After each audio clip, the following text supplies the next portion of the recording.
हाथ में हथियार, चेहरे पर कोई डर नहीं, सीधे थाने पहुंची एक महिला और बोली, हत्या मैंने की है। पूर्णिया से आई ये तस्वीरें सिर्फ एक मर्डर की नहीं बल्कि उस जमीन विवाद की कहानी है जिसने एक परिवार को लहूलुहान कर दिया। पूर्णिया जिले के मुफस्सिल थाना क्षेत्र के श्रीनगर गांव में जमीन विवाद ने खूनी रूप ले लिया, जहां 60 साल के दिनेश यादव की गोली मारकर निर्मम हत्या कर दी गई। हत्या के बाद मामला तब और चौंकाने वाला हो गया जब एक महिला हाथ में हथियार लेकर खुद थाने पहुंच गई और पुलिस के सामने आत्मसमर्पण कर दिया। महिला ने पुलिस को बताया कि उसने अपने चचेरे देवर के ससुर दिनेश यादव की गोली मारकर हत्या की है। पुलिस जब घटनास्थल पर पहुंची तो पाया कि मृतक को 3 गोलियां मारी गई थीं, जिसमें एक गोली सिर में लगी थी और मौके पर ही उनकी मौत हो गई।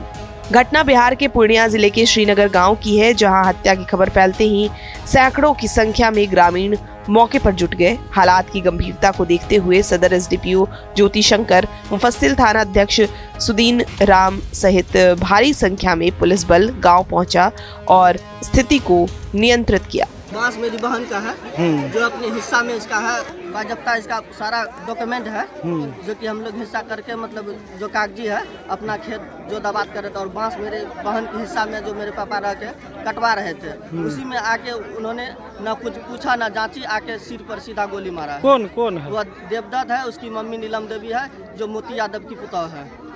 कहाँ घर है उनका? वह श्रीनगर गाँव में है। तो पूर्व में भी कोई जमीन विवाद था उनसे क्या? जमीन विवाद तो चल रहा था, जो कि उसका कहना है कि हम कहीं हिस्सा नहीं देंगे, लेकिन हम लोग बाजप्ता अपना कानूनी प्रक्रिया करके मेरी अपनी बहन की सास से अपना हिस्सा इसका जितना बनता था उतना लेके हम लोग साइड हो गए। इसका बाजप्ता हम लोग सरकार को मुआवजा दे रहे हैं, जो सलियाना टैक्स होता है वो आज तक दिया या नहीं दिया, उससे हम लोग को उसका हिस्सा छोड़ के हम लोग कोई भी काम किए हैं। उसका एक भी दूर हम लोग ज़्यादा नहीं लिए हैं कहीं पर जमीन।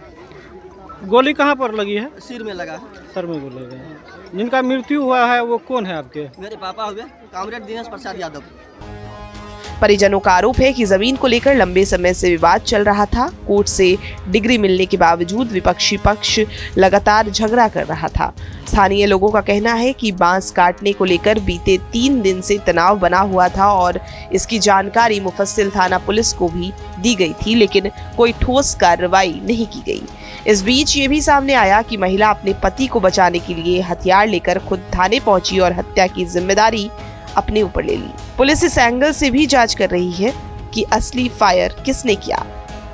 दिनेश प्रसाद यादव जी की मृत्यु हुई है, गोली लगने से उनकी मृत्यु हुई है। मुफस्सिल थाना को इसकी सूचना दी गई और इमीडिएटली पुलिस रिस्पॉन्ड करते हुए यहाँ पहुँची और मामले में अभी एफएसएल के एक्सपर्ट्स आए हैं। घटनास्थल को सुरक्षित कर और एफएसएल टीम जो है वो तलाश कर रही है, कोशिश कर रहे हैं। वो पिलेट्स जो है एग्जिट रूम से जो निकले हैं वो ढूंढने की अभी प्रक्रिया में समय लगेगा। गिरफ्तारी का प्रयास जारी है।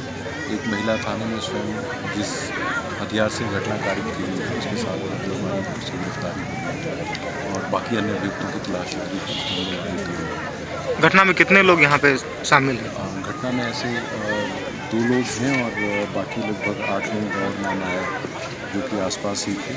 तो सबके विरुद्ध छापेमारी की जाए। किस कारण से गोली चली है सर? प्रथम दृष्टया यहाँ से ये पता चला है कि बांस काटने को लेकर के और विवाद कई सालों से चल रहा है ऐसा। और अभी कल परसों से बांस काटने की बात चल रही थी, तो मृतक द्वारा आज भी बांस कटवाया जा रहा था और इसमें संभावना है कि ज़मीन को लेकर के आपस में विवाद रहा है और बांस किसका है उसके ओनरशिप को लेकर के विवाद रहा है। इसी में ये घटना का। कितने राउंड गोली चली है? अभी प्रथम दृष्टया मैं इसमें बताना नहीं सकता। बताया जा रहा है कि प्रशासन को पहले बताया गया था कि अगर प्रशासन आती तो ये घटना नहीं होती। ये प्रशासन ऑलरेडी वहाँ से निकल चुके थे। आज जैसा कि आपको पता है घटना होने के पहले पीड़ित गया हुआ था थाना में जब बांस कटा। जैसा कि आपको पता है कि सरस्वती पूजा का विसर्जन चल रहा है, तो हमारी दोनों गाड़ियाँ महाराजपुर के पास थी जो कि यहाँ से काफ़ी दूर। सूचना दे दी गई थी, वो ऑलरेडी ऑन द वे थे, तब तक ये घटना कारित होने की सूचना उनको मिली और सबसे पहले वही पहुँचे। फिलहाल पुलिस ने शव को पोस्टमार्टम के लिए भेज दिया है और पूरे मामले की गहन जांच की जा रही है। सवाल ये भी उठ रहा है कि अगर समय रहते जमीन विवाद में पुलिस ने हस्तक्षेप किया होता तो क्या इस हत्या को टाला जा सकता था। TV9 के लिए पूर्णिया से मोहित पंडित की रिपोर्ट।